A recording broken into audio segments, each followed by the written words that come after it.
This is one of the coolest experiences I've ever been part of. Check this out. Okay, here I am on my way to the garage where all the cars were built.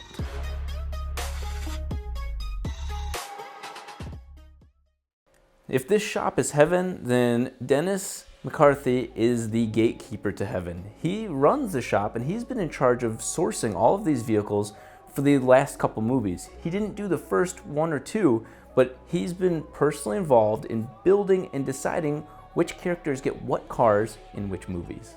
We got to go to the shop, the place where all of the Fast and Furious cars are made. Every single one of them. And you think that might be just a couple? It's not. There's 8 copies of every single car made, at least. Some for ramping, some for being the hero car, some for promotion, but they all have to be made somewhere. My favorite car of all of them, out of the entire series, is the one from the new movie Fate of the Furious. They call it the Ice Charger. There are several facts about the Ice Charger that people don't even know, even if you've seen the movie.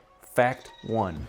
The Ice Charger is all-wheel drive. They don't even make mention of this. The car just magically shows up in the movie, and it's a long movie, but they don't give a background story of why it's made. Did Dahm build it? What's going on there? But what you don't even know is that the thing is literally all-wheel drive. All 4 tires locked with a center locking diff and front and rear locking diff. One of the funny secrets about this is, with all the locking differentials, all the tires are spinning all the time. There are 2 different sized wheels on the car.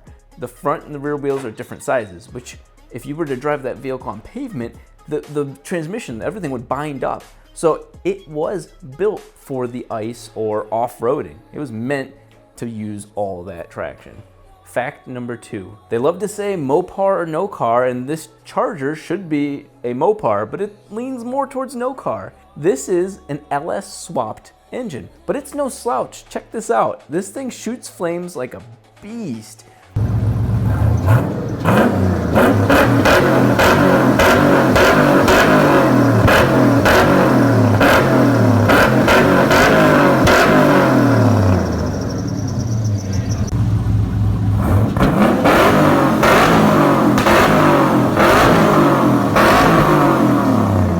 Can't deny the fact that an LS motor is reliable. When they're filming, the point of the car is to make enough horsepower for the stuntmen to be happy, but to be as reliable as possible so the car doesn't shut down production.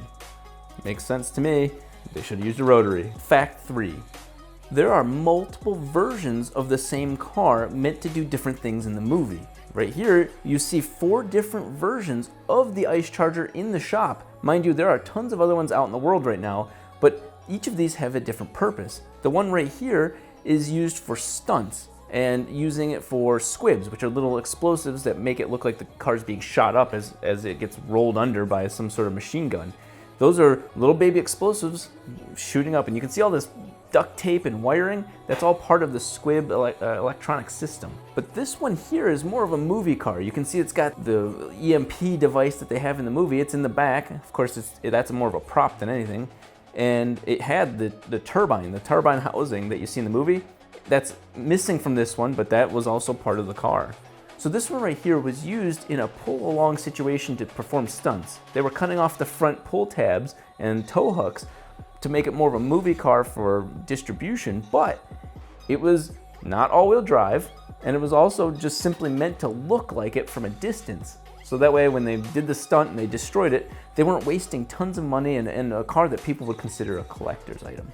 Obviously the cars from this movie were cool as hell to see. We had a variety of the Corvettes as well, but true to my heart, you can see this old Supra from the second movie, from Too Fast, Too Furious. The cool little fact about this car, it's also the Supra used in the first movie, but because of budgets, they didn't have enough money to get another Supra, so they've repainted one of the original orange Supras used in the first movie. It's because of you guys that these videos are even possible. I get invited to these type of events because I have a YouTube channel. And we've got a little bit of a secret as to why I'm also there, but that won't be announced until June or July. But this sort of stuff is coming up faster and more frequent just because of you. So thank you very much.